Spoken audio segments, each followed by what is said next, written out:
So welcome. Now I'm going to do a book review. I brought this book about 3 weeks ago as a reference guide. I have got other reference guides, but they're falling apart. And basically that's old stuff. I wanted the new stuff, some stuff I understand it, and sometimes I have a brain wash where I think, what was that thing? So I wanted a book for reference, even though I know how to do it. Sometimes I have a foggy brain, so having a book on reference for HTML is what I need. See, this is why I brought this book. It's HTML and CSS, Designing and Building Websites by John Duckett. I actually think, it's one of the best buys alongside the Dummies range, but this is a more professional finish. It's clean, laid out nice. Can I see on camera? Let's have a look. I'm doing this upside down, see. As you can see, you've got these lovely chapters. In chapter 19, so you've got chapter 19. It's actually quite simple to follow.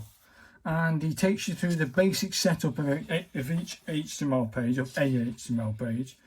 It has several descriptions of what you need to get going. He talks about software. He talks about the World Wide Web. So your understanding of everything is pretty nifty.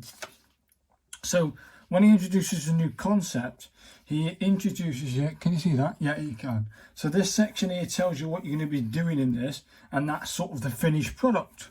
So you turn the page and start. It talks about the structure of a web page. Why this? Why that? And it goes again to another structure.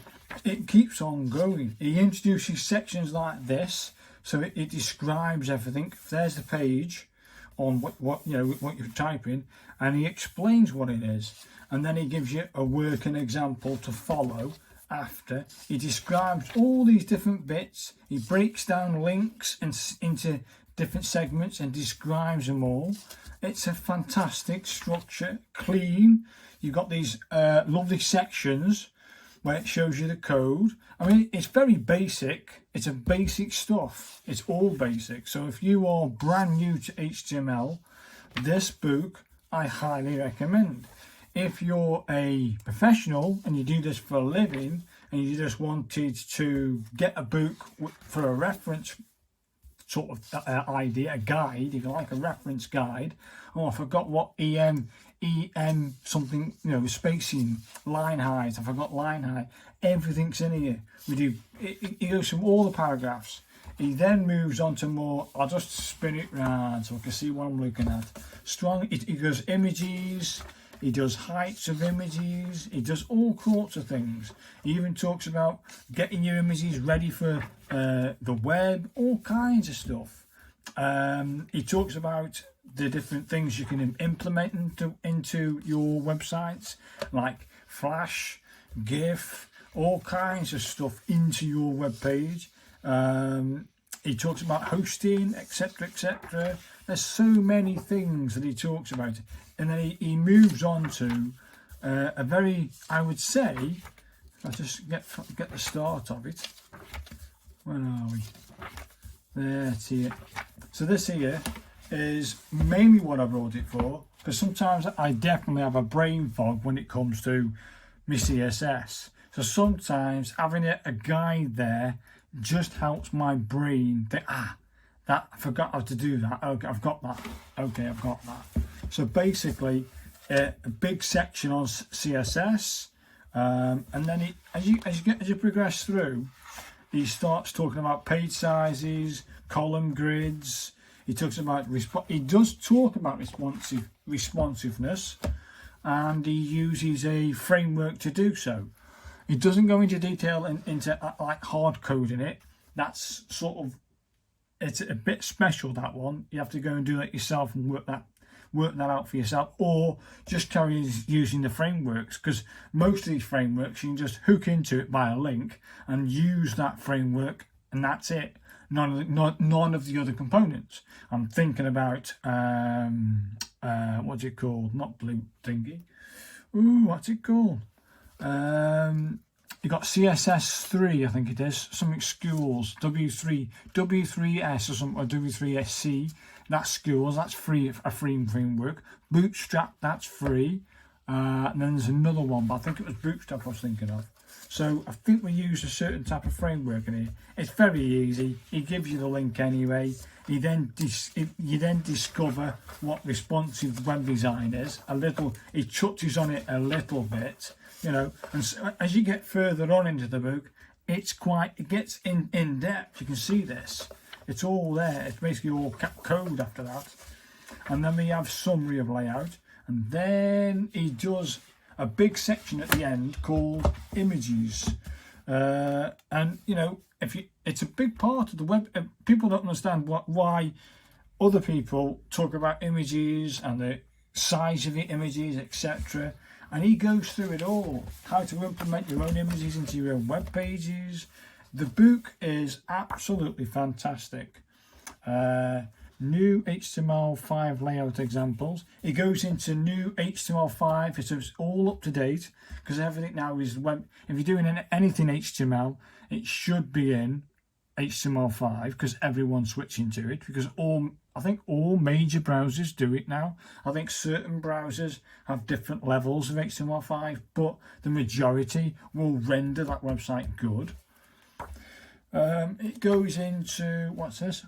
Process and design. So if you are embarking or want to do it instead of going to a framework or a system that allows you just to drag and drop system, and most people will want to go drag and drop, but when you want to take that to the masses and start selling products and make it an e-commerce website, it's going to cost money. So somewhere along the line, you might be a person who's a business, wants to design their own website. This book's perfect. He goes through the design process of how to design a website, a page, etc. So that's pretty good. He goes through a brief thing here. The book's fantastic. So if you want a book almost for I would say simple people. When I first started designing websites or doing anything HTML code or CSS code or understanding the concepts of the structure of an HTML5 web page itself, in the back end, this book would have been ideal for me. Even at university doing a web development course, this is highly recommended. I advocate this book very highly by John Duckett. The link to this book is down below. It's not cheap. It's not the cheapest book, but because it's got a lovely feel to it, it's nice and thick. You got a lot of material to get through and read, and I think, basing it on the insides of the book, it's laid out quite nice. You've got these lovely little sections where you've got these, the code is, and alongside and around this, he explains each of the segments in turn. It does forms, it does lists, it does all kinds of manner of things that you could actually implement into your web pages for your website from start to finish virtually. And then it's about you then, once you understand how to do all this stuff, it's you designing how it looks, you know what I mean? So you've got all the content, Now, it doesn't go into too much detail of how to make your website look. That's your responsibility and your thing, isn't it? You know, what do you want to look like? He doesn't know this, does he? So he's just teaching the basics of how to get a site together. So follow all these instructions, do all the tasks, do all the examples, and I think at the end of the book, when you close it, you will have a better understanding of HTML and CSS, the core fundamentals of it anyway. And this should then lead you on to more specialist areas of each, where you can go off and explore and do it yourself. Because by the end of this book, you will have more confidence in producing HTML and CSS for a website anyway. So if you want one of these, there's a link in the description. If you need to click the more button, click more. The link will be there to Amazon. I will get a small commission if you do click it and buy it. That's showing me a bit of love, but you aren't paying me this. Amazon is. So yeah, get yourself an HTML CSS book by John Duckett. Highly recommend it. I give it a score 10 out of 10. I don't give, normally there's always a little niggy little problem with a book here or a book there. That's a little problem. This is outstanding. 100%, 10 out of 10. This will get you started in web design and coding. So if you've watched it all the way through, thanks very much, and I'll see you next time. Thank you very much.